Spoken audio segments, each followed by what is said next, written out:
अब बात कावेरी जल विवाद पर मचे हुए घमासान की। डीएमके ने सुप्रीम कोर्ट का दरवाजा खटखटाते हुए तमिलनाडु के हिस्से का कावेरी जल तत्काल छोड़ने की मांग की है। पार्टी का आरोप है कि कर्नाटक निर्धारित हिस्से का पानी नहीं दे रहा।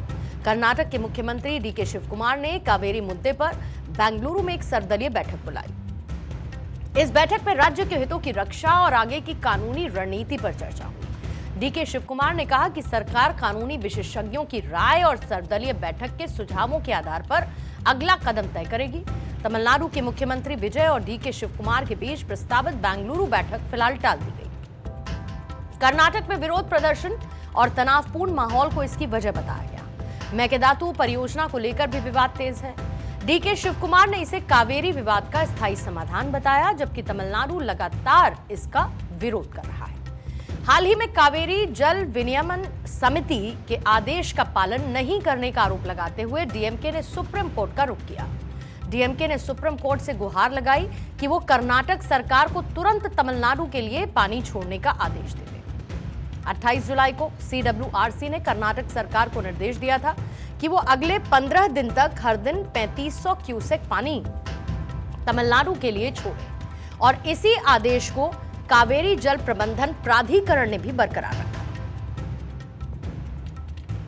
वहीं कर्नाटक स्थित संगठनों ने 13 अगस्त को बंद का आह्वान किया है और यही वजह है कि तमिलनाडु और कर्नाटक के बीच कावेरी नदी के जल बंटवारे को लेकर चल रहा विवाद एक बड़े संघर्ष में तब्दील होने की आशंका है। तमिलनाडु को पानी छोड़ने के मुद्दे पर कड़ा रुख अपनाकर खुद को कर्नाटक के किसानों के मसीहा के रूप में पेश करने वाले कर्नाटक के पूर्व विधायक वटल नागराज एक बार फिर इन संगठनों के लिए एकजुटता का केंद्र बिंदु बनकर उभरे। कावेरी जल विवाद की बात करें तो यह विवाद लगभग 140 साल पुराना है, जिसकी शुरुआत ब्रिटिश काल में 1892 और 1924 के समझौतों से हुई थी।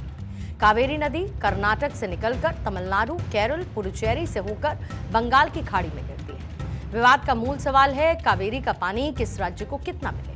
1892 के विवाद की शुरुआत हुई जब ब्रिटिश शासन के दौरान मद्रास प्रेसिडेंसी, जो कि आज का तमिलनाडु है, और मैसूर रियासत, जो कि आज का कर्नाटक है, इसके बीच पहला समझौता हुआ।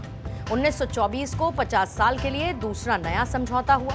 कर्नाटक को कृष्णराज सागर, केआरएस बांध और तमिलनाडु को मैत्तूर बांध के विकास की परमिशन मिली। यही समझौता बाद में सबसे बड़ा विवाद बना, क्योंकि इसकी अवधि 1974 में खत्म हुई। 1974 में समझौता खत्म, लेकिन इससे टकराव शुरू हुआ। कर्नाटक ने कहा कि अब वो पुराने समझौते से बंधा नहीं है। तमिलनाडु ने विरोध किया क्योंकि उसकी खेती कावेरी के पानी पर निर्भर थी।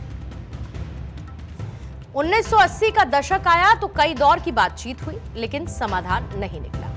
2012 में फिर टकराव हुआ और केंद्र और सुप्रीम कोर्ट के आदेश के बावजूद पानी छोड़ने को लेकर दोनों राज्यों में तनाव बढ़ा। 2018 में सुप्रीम कोर्ट का अंतिम बड़ा फैसला आया और सुप्रीम कोर्ट ने ट्रिब्यूनल के फैसले में संशोधन किया। 2018 में फैसले को लागू कराने के लिए सीडब्ल्यूएमए और सीडब्ल्यूआरसी का गठन हुआ।